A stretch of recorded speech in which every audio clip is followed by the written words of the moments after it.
মৰমৰ ছাত্ৰ ছাত্ৰীসকল, মই তোমালোক আজি পঞ্চম শ্ৰেণীৰ অনলাইনে 5.02 নম্বৰ প্ৰশ্নটো কৰাই দিব লৈছোঁ, গতিকে ভালদৰে মন কৰিবা। ইয়াত দিয়া আছে 1ৰ পৰা 80ৰ ভিতৰত 8 আৰু 12ৰ গুণিতকবোৰ লিখা। তাৰ পৰা সাধাৰণ গুণিতকবোৰ লিখি লসাগু ওলোৱা। গতিকে প্ৰথমতে তোমালোকে 8 আৰু 12ৰ গুণিতকবিলাক লিখিব লাগিব। গতিকে তোমালোকে কি লিখিবা? 8ৰ গুণিতক লিখিবা। 8ৰ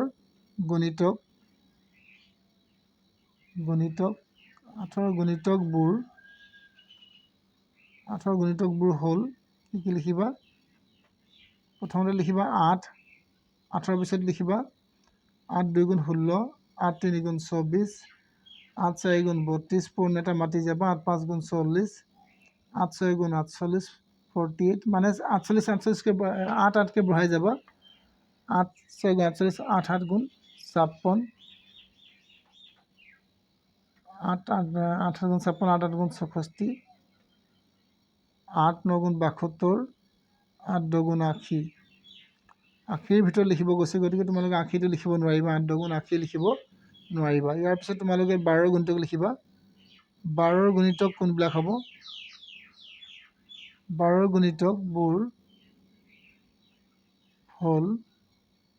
গুণিতকবোৰ হ'ল কি লিখিবা? 12 লিখিবা, 2 12 24 লিখিবা, 3 12 36, 4 12 48, 5 12 60, 6 12 72 লিখিবা, 7 12 84, 8 12 84টো নহ'ব, কাৰণ তোমালোকৰ 80ৰ ভিতৰত লিখিব গৈছে, গতিকে তোমালোকে 84 লিখিব নোৱাৰিবা, 72লৈকে লিখিবা। ইয়াৰ সাধাৰণ গুণিতকবিলাক কি হ'ব চোৱা। সাধাৰণ গুণিতক লিখিব গৈছে এতেকে 8 আৰু 12ৰ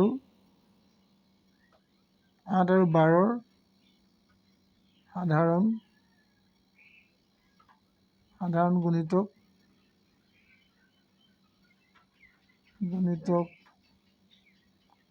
গুণিতকবোৰ হ'ল 8 আৰু 12ৰ সাধাৰণ গুণিতক দুয়োটাত থকা হ'ব লাগিব। গতিকে মন কৰা, তোমালোক দুয়োটাত থকা কি আছে? 24 আছে, ইয়াত 24 আছে, ইয়াত 24 আছে, গতিকে তোমালোকে কি লিখিব পাৰিবা? 24 লিখিব পাৰিবা। 24ৰ পিছত তোমালোকে 48ও পাইছে চাগে, ইয়াত 48 আছে, গতিকে তোমালোকৰ 48 হ'ব। মানে তোমালোকৰ 24 24কে বঢ়াই গৈ থাকিবা আৰু 72 হ'ব। এইকেইটা হৈছে ইয়াৰ সাধাৰণ গুণিতক। আৰু এতেকে 8 আৰু 12ৰ লসাগু ওলাব গৈছে। 12ৰ কি ওলাব গৈছে? লসাগু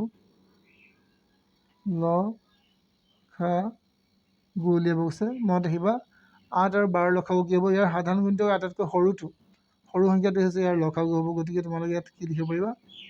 24 লিখিবা। এইটো হৈ গ'ল তোমালোকৰ 2 নম্বৰ প্ৰশ্ন। আৰু নেক্সট প্ৰশ্ন চাম। ইয়াৰ পিছৰ প্ৰশ্নটো মন কৰিবা তোমালোকে। 3 নম্বৰ প্ৰশ্নটো দিছে, শুদ্ধ উত্তৰটো ঘেৰ চিন দিয়া, এই গোল চিনটো দিবলৈ কৈছে। 4 আৰু 16ৰ লসাগু কিমান হ'ব? 4 আৰু 16ৰ লসাগু মনত ৰাখিবা। ইয়াৰ ডাঙৰ সংখ্যাটো চাব। প্ৰথমতে 4 আৰু 16ৰ ডাঙৰ সংখ্যাটো কি আছিলে? আমাৰ 16 আছিলে। 16ক চাবা তোমালোকে 4ৰ হৰণ যায় নাযায়। যদি 4ৰ হৰণ যায়, তো 16কতো 16ৰ হৰণ যাবই। গতিকে 4ৰে দেখিছোঁ আমি হৰণ যায়।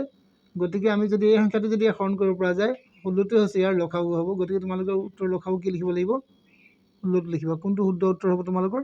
16টো হ'ব। ইয়াৰ পিছত চাবা, 7 আৰু 7ৰ লসাগু কিমান? 7ক 7ৰে হৰণ কৰিব পৰা যায় নে চাবা। 7ক যদি 7ৰে হৰণ কৰিব পৰা যায়, তেতিয়াহ'লে ইয়াৰ লসাগু হ'ব 7 হ'ব। গতিকে তোমালোকে কি লিখিবা? একে সংখ্যা যদি থাকে, সেই সংখ্যা দুটাৰ লসাগু কি হ'ব? সদায় একে 7টোৱে হ'ব মানে। ইয়াৰ পিছত চাবা, 3 আৰু 4ৰ লসাগু কিমান? এতিয়া ইয়াত ডাঙৰ সংখ্যা কি আছিলে? তোমালোকৰ 4 আছিলে। 4টোক আমি 3ৰে হৰণ কৰিব নোৱাৰোঁ, গতিকে 4 ইয়াৰ লসাগু হ'ব নোৱাৰে। আকৌ চাম, ইয়াক আমি দুগুণ কৰি দিম। 4ক দুগুণ কৰিলে কি হ'ব? 8 হ'ব।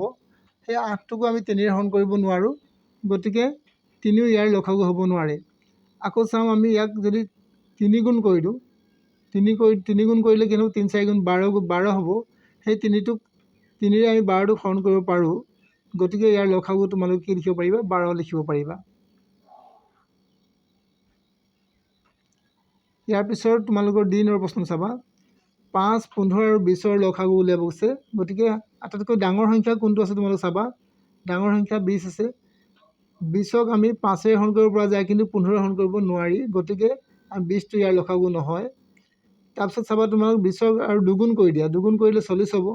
40টো 5ৰে হৰণ যায়, কিন্তু 15ৰে হৰণ নাযায়। গতিকে ইয়াৰ 40ও ইয়াৰ কি হ'ব নোৱাৰে, লসাগু হ'ব নোৱাৰে। এইবাৰ 20ক আমি 3 গুণ কৰি দিওঁ, 3 গুণ কৰিলে কিমান হ'ব, 3 20 60 হ'ব। আৰু 60টোক আমি 15ৰে হৰণ কৰিব পাৰোঁ আৰু 5ৰে হৰণ কৰিব পাৰোঁ। গতিকে 60 হৈছে ইয়াৰ লসাগু হ'ব। গতিকে তোমালোকৰ উত্তৰ কি হ'ব, 60টো হ'ব। মই কেৱল উত্তৰবিলাক লিখাই দিছোঁ আৰু বুজাই দিছোঁ। ইয়াৰ পিছত তোমালোকে চাবা 6, 2, 6 আৰু 18ৰ লসাগু ওলোৱা। ইয়াত ডাঙৰ সংখ্যা কি আছিলে, আমাৰ 18 আছিলে। 18টোক যিহেতু আমি 2ৰে হৰণ কৰিব পাৰোঁ আৰু 6ৰেও পাৰোঁ, গতিকে 18টোৱে হৈছে ইয়াৰ লসাগু হ'ব। আটাইতকৈ ডাঙৰ সংখ্যাটো চাবা, ডাঙৰ সংখ্যাটো কি দিয়া আছে, সেই ডাঙৰ সংখ্যাটোক এই সৰু সংখ্যা দুটাই হৰণ কৰিব পাৰিব লাগিব। যদি হৰণ কৰিব নোৱাৰোঁ, তেতিয়া সেই সংখ্যাটো লসাগু হ'ব নোৱাৰে।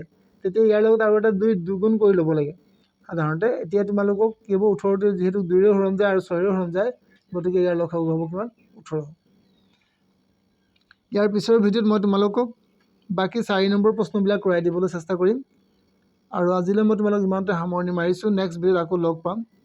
যদি তোমালোকক আকৌ এবাৰ কৈছোঁ, যদি তোমালোকে চেনেলটো চাই ভাল পাইছা বা তোমালোকৰ উপকৃত হ'ব পাৰিছা, তেতিয়াহ'লে তোমালোকে চেনেলটো এবাৰ ছাবস্ক্ৰাইব কৰিবা আৰু শ্বেয়াৰ কৰিবা, তোমালোকৰ বন্ধু বান্ধৱীসকললৈ শ্বেয়াৰ কৰিবা, যাতে তেওঁলোকেও চাই এই ভিডিঅ'বোৰ উপকৃত হ'ব পাৰে।